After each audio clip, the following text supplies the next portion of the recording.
The government's efforts to digitize government services through the eCitizen platform have brought over 22,000 services closer to Kenyans. That said, security and data safety concerns have been on the rise. Betty Kiptum now joins us from the sidelines of GITEX Africa conference in Marrakech, Morocco, as she engages James Ayugi, the Chief Executive Officer of Webmasters, the firm behind the eCitizen platform.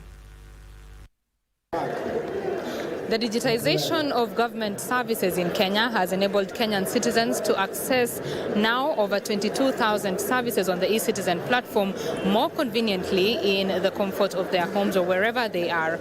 And what is the safety of the data that is on eCitizen looking like? We'd like to speak with James Ayugi, who is the CEO of eCitizen, to just tell us how this has been. Karibu sana. Thank you for joining us. 22,000 services now on eCitizen. Tell us, how has the journey been like? It has been a decade of trial and errors, but most importantly, the opportunity for us to contribute to our national building. I remember when we started, of course, the issues were not even data related.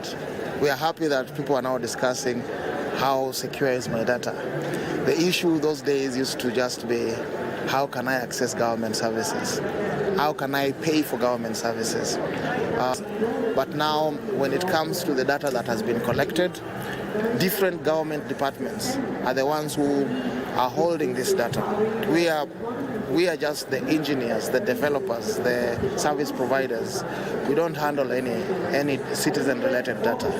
Data is handled and it's stored in the government infrastructure and is handled by the different government departments.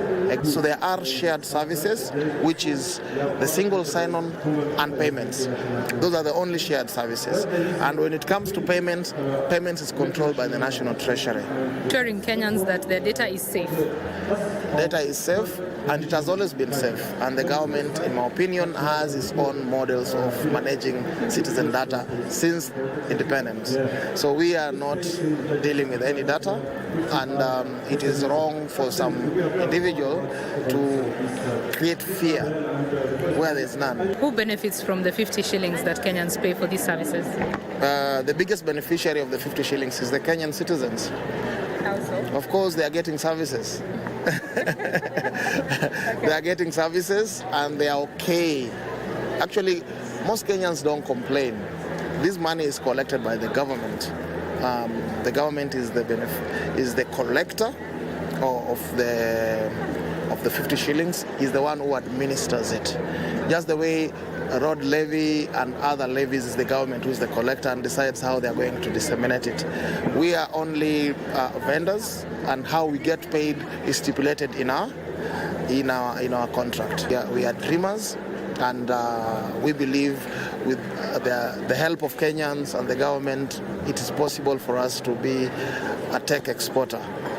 A tech exporter indeed. Thank you very much for sharing your thoughts with us. Thank you. Asante sana. I have been speaking with James Ayugi. He is the CEO of eCitizen, that platform that has brought together 22,000 government services for Kenyans to access them more easily. He says that your data is safe and secure and that there is no need to worry.